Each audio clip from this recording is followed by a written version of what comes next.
Hi everybody. It's nice to be back with you. And I haven't had my coffee yet, so I can't blame why I'm so happy on that. Because usually after coffee and a couple pieces of chocolate, I'm pretty happy. But I'm happy because of this. Yes, I was getting really worried because I couldn't find bark anywhere. And I went to the local nursery here, and Nico's, and I asked if they had any potting mix, and all they had was Pro Mix. Sold in Canadian Tire, sold in quite a few little stores, and sold at the grocery store where I buy orchids. But you know, they always have it in solid covered bags, so you can't really see what it looks like inside. And I'd been looking online what it would cost to have bark shipped here, and I'd been trying everything, but Nico's didn't have any. That's all they had, and they weren't interested in ordering any. So we were in Buckerfields, and I asked there, and they didn't have any, and I says, well, can you order some? I want a really large bag of Rexius, because that's what I've been using for so long. And she says, oh, we'll put it down.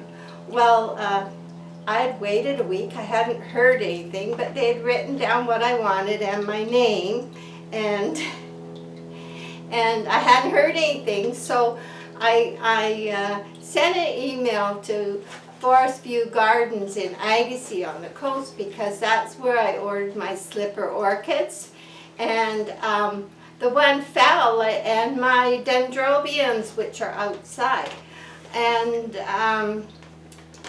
apparently they have moss before, but they switched to the orchidea, or Orchidia, I think it is, bark. That I know there's a lot of people that switch. Some say they like it. I've read lots of controversial comments of people that have tried it and used it, but you're not supposed to have to repot for many years and such thing. But I've been so happy with this bark, and I thought, oh no. So I sent them a note, and I said, I just want to get a bag of each of your type of bark, a small one, and I'll try it. And I also, I'm ordering some plants, but I also said, you know, have you got something really interesting that I could try and grow and show on my YouTube station? And they were actually away on holidays, so they weren't there, but she did answer me back. So we may have a kind of fun big surprise. So then after that, I get this phone call, and they say, your bark's in.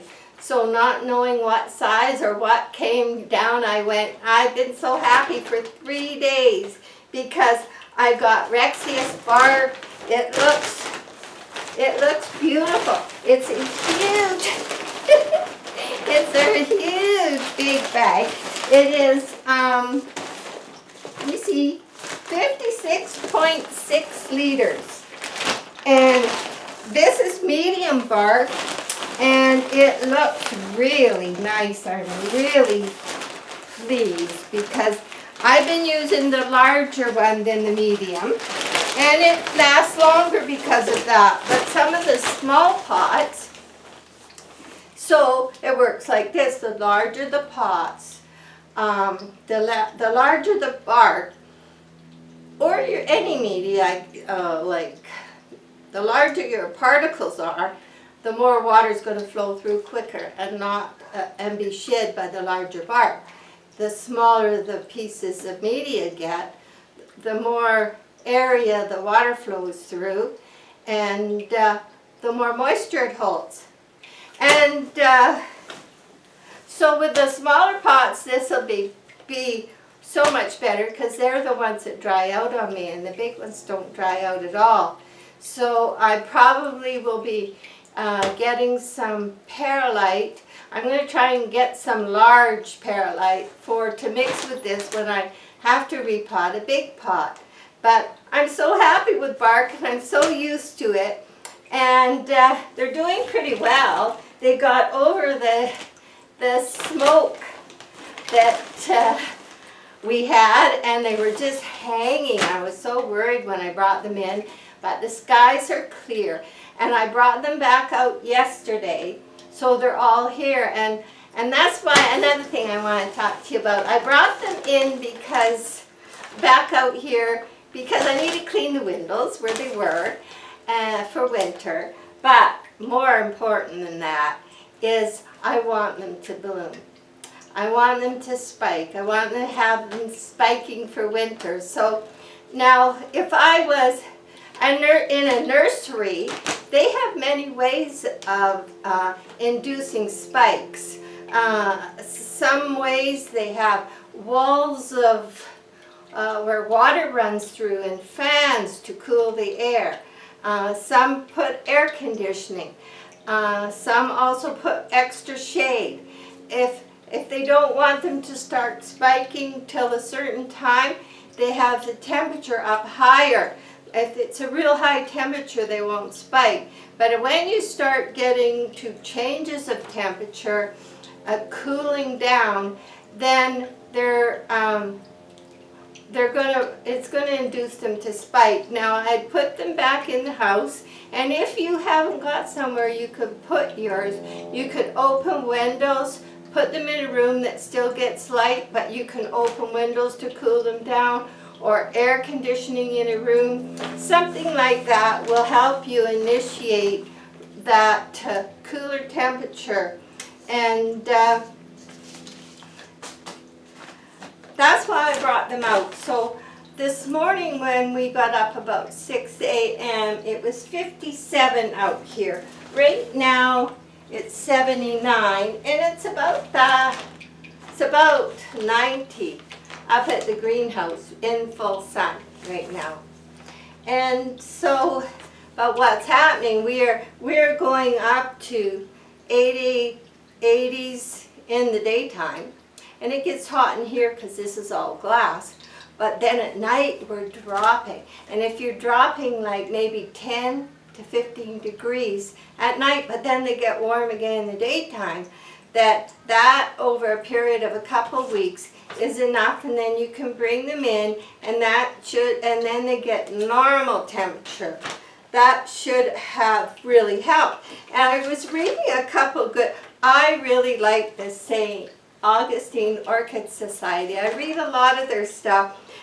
Quite often you find me quoting things from them, but they say October, like for us people living here where we're going into fall, October is the ideal month to initiate this process, and is accomplished by letting your phals cool down into the upper 50s or lower 60s.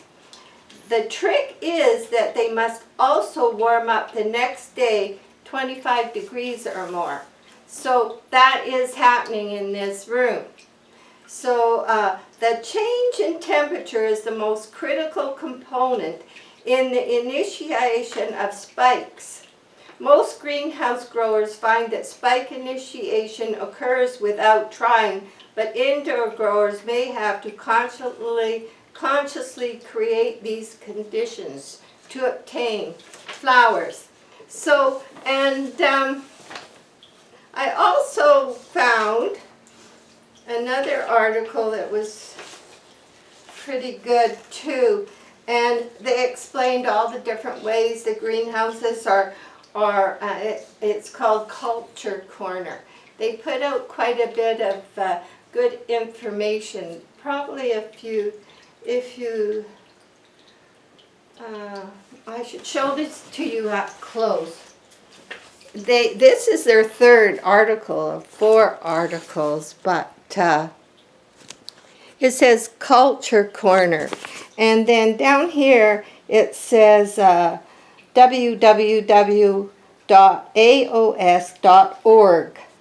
But they have very detailed but interesting information on cooling down. And they did mention that one study they did, I think it was Dr. Wine. He's a very, Orchid Society know him as being pretty up there. Like, he grows huge orchids with lots of flowers.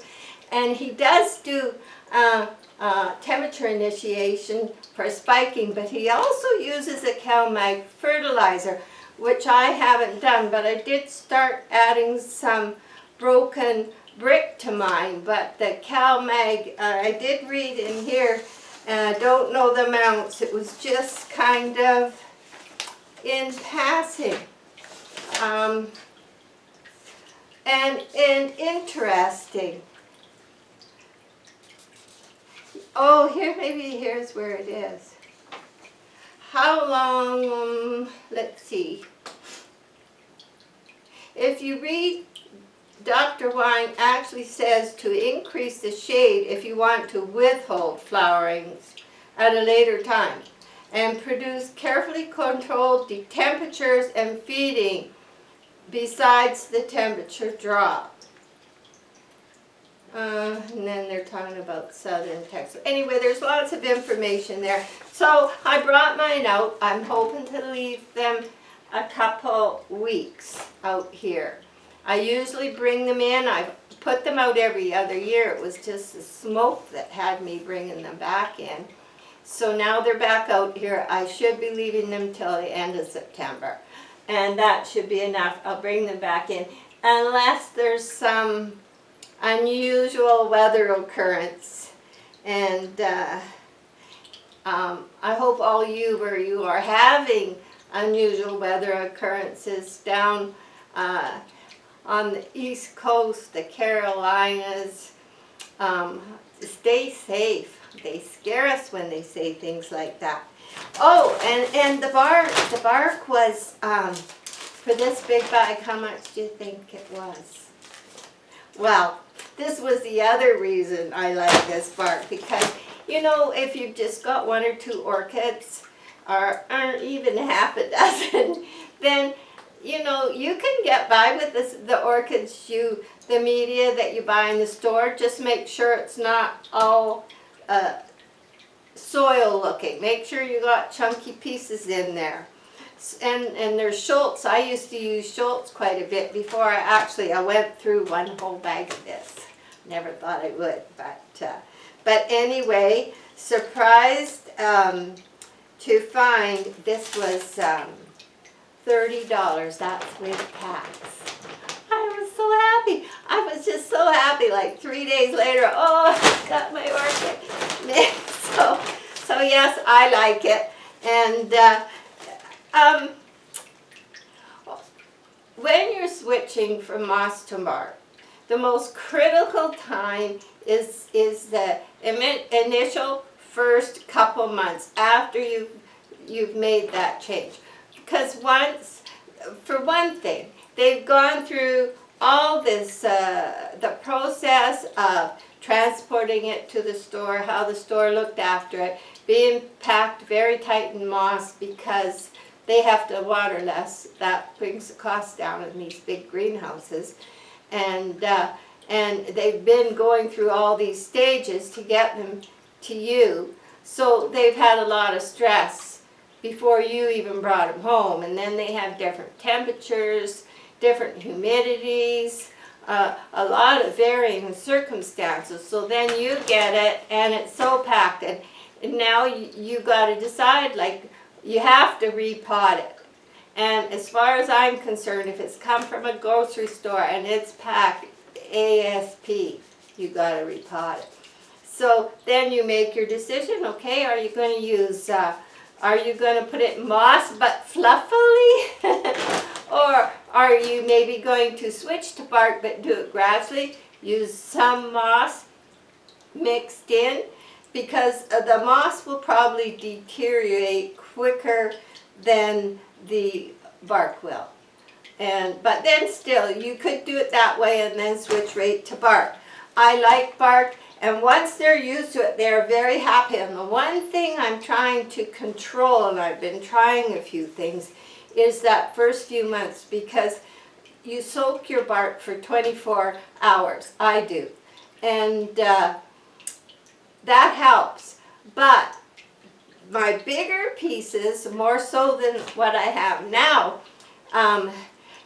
they all shed water when they're new. They're not starting that decay process, but they're shedding water quicker. And you just don't want to overwater it in this term, because I mean, you depending on how the roots of that orchid was when you repotted it, because you cut off all the awful ones that are all mucky, but there some of the other ones that if they've been in too much water a long time, they still may not survive the bark. So it's just that first initial stage, and sometimes we get too impatient and we don't want to wait. We're too worried that we're killing them or they're drying out. But that's why I firmly believe, check the inside of your pots. If you're considering whether you're overwatering or underwatering, just check one pot and find out. And you can tell by looking at the roots how it is. Because once you've got over that initial period, then the bark is starting to break down. I'd say a month. Then the bark is starting to do its thing, and as the bark is doing this, it's also giving nutrients to your roots, and it's all a part of life's process. I didn't want to change it. So, okay, I'm happy, and we got that, and the Horella reticula mini is still in the house because it's got 3 little spikes ready to come out, and I'll be sure to show you when they come. And my slipper orchid is still not opened yet, so I'm waiting for that. And other than that, I have one humidity in the corner. I have my little bubbling one. And then I have a one of my Mr. Bowls here. I have all of the big bowls. I have water in the big bowls. Then I have something that the pot can stand on above the water. So I have that for humidity. And this spring we picked up a Sunbeam dehumidifier. It's electric. I like the osmosis ones better, but we did pick that up for a couple bucks. And excuse me, I added it to the scene, but things seem firm and happy, and I'm happy, and I hope you're happy.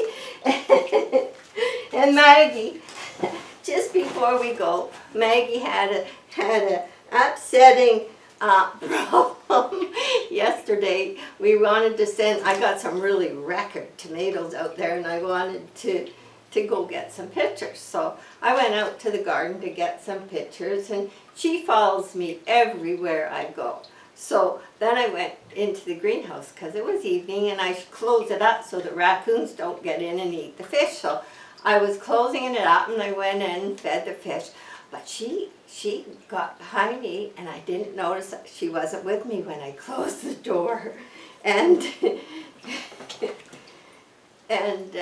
I went down, did some other chores downstairs, and came up, and it must have been 20 minutes, and I thought, that's funny, Maggie, she's not following me. And I thought, oh no, because it's not the first time, but it was the longest time. I bet she's in the greenhouse. So I come out the door here and I'm going, Maggie, as if I don't know where she is. And I can see her through the door. And she's not barking, but she cries. So she's crying away, and I'm going, Maggie. And so when I let her out, well, she just ran. She ran round and round the yard in that cute little way they tuck in their behind and their tail, and they just go, and she ran and ran and ran and ran and ran. And I should have had it on video because she was so happy. Yeah. So anyway, thank you for joining me. And I know it's kind of a quiet time for your orchids. They're all just preparing, gathering strength and energy for the flowering time ahead. And so I don't have as much to say, but I've got lots of hobbies planned for the winter. One I can't wait to start, and all kinds of things I can share with you. And hopefully this all works out. And thank you again, everybody. Bye for now.